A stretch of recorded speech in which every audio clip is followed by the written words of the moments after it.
Disclaimer. Ang video na ito ay for informational and educational purposes only na ginawa with the help of artificial intelligence or AI. Kung meron kayong mga mahahalagang desisyon, ay maari lamang na kumonsulta sa mga eksperto o profesional. Magandang araw sa inyong lahat. Kumusta kayo? Sana'y nasa mabuting kalagayan kayo ngayong araw na ito. Sa mundo nating puno ng pagbabago at hindi inaasahang mga pangyayari, napakadaling malunod sa kawalan ng pag-asa. Pero alam nyo ba? Sa gitna ng mga hamong ating kinakaharap, may magandang balita ako sa inyo. Ang optimismo ay isang napakalakas na sandata. Isipin nyo lang, noong nakaraang taon, marami sa atin ang nakaranas ng iba't ibang pagsubok. May nawalan ng trabaho, may nalayo sa pamilya, at may nakaranas ng pangamba. Pero tingnan nyo kung nasaan tayo ngayon, patuloy tayong lumalaban, patuloy tayong bumabangon. Ang optimismo ay hindi lang tungkol sa pagngiti sa harap ng problema. Ito ay tungkol sa pagkakaroon ng pananaw na may magandang mangyayari, kahit gaano pa kahirap ang sitwasyon. Parang halimbawa, kapag umuulan, hindi ba't kasunod nito ay may bahaghari? Ganyan din ang buhay. Narito ang ilang paraan kung paano natin maipapalaganap ang optimismo. Una, simulan natin sa ating sarili. Bawat umaga, magpasalamat tayo sa mga simpleng bagay. Ang paggising natin, ang pagkain sa mesa, ang mga taong nagmamahal sa atin. Kapag nagpapasalamat tayo, lumalawak ang ating pananaw sa mga positibong bagay sa buhay. Pangalawa, ibahagi natin ang ating mga tagumpay, kahit gaano pa ito kaliit. Minsan, ang simpleng pagbabahagi ng ating mga masasayang karanasan ay nakakahawa, nakaka-inspira ito sa iba na makakita rin ng liwanag sa kanilang mga sitwasyon. Pangatlo, maging bukas tayo sa mga pagbabago. Hindi lahat ng pagbabago ay masama. Minsan, ang mga ito ay nagbubukas ng mga bagong oportunidad na hindi natin nakikita noon. Pang-apat, suportahan natin ang isa't isa. Kapag may kaibigan tayong nalulungkot, pakinggan natin sila. Pero hindi lang pakikinig, tulungan din natin silang makakita ng magandang perspektibo sa kanilang sitwasyon. Alam nyo, may kwento ako sa inyo. May kakilala ako na nawalan ng trabaho noong kasagsagan ng pandemya.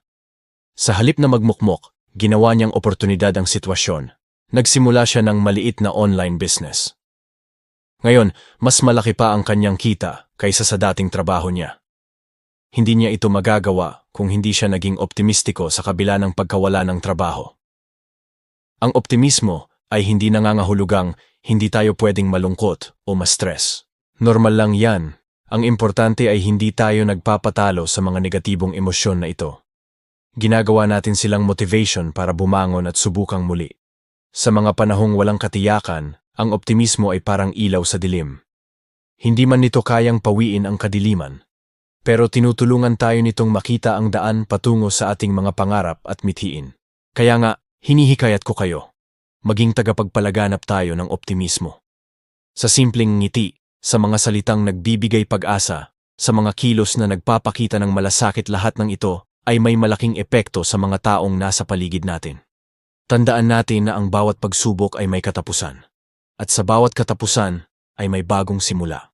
Ang tanong ay, paano natin haharapin ang mga pagsubok na ito? Pipiliin ba nating maging optimistiko? Ang optimismo ay hindi lang estado ng isip.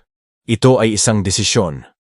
Desisyon na makita ang maganda sa kabila ng pangit, ang pag-asa sa kabila ng kawalan, at ang posibilidad sa kabila ng imposible. Sa mga nakikinig ngayon na nahihirapan makakita ng liwanag sa kanilang sitwasyon, huwag kayong susuko. May mga tao sa paligid ninyo na handang tumulong, handang makinig, at handang magbigay ng suporta. Hindi kayo nag-iisa sa laban na ito. Kung minsan, ang pinakamahirap na bahagi ng pagiging optimistiko ay ang pagsisimula. Pero tulad ng sinasabi nila, ang bawat paglalakbay ay nagsisimula sa unang hakbang. Kaya simulan na natin ngayon, simulan nating magpalaganap ng optimismo. Bago ko tapusin ang video na ito, gusto kong magbigay ng hamon sa inyo. Sa susunod na 7 araw, subukan ninyong magbahagi ng isang positibong mensahe sa isang tao bawat araw. Pwedeng sa personal, sa text, o sa social media. Tingnan natin kung gaano kalaking pagbabago ang magagawa nito sa ating paligid. Salamat sa inyong oras at panunood. Kung nakatulong sa inyo ang video na ito, huwag kalimutang mag-like, mag-subscribe, at i-share sa inyong mga kaibigan at pamilya. Tandaan, ang optimismo ay nakakahawa, kaya ipalaganap natin ito. Hanggang sa susunod na video, ingat kayo palagi.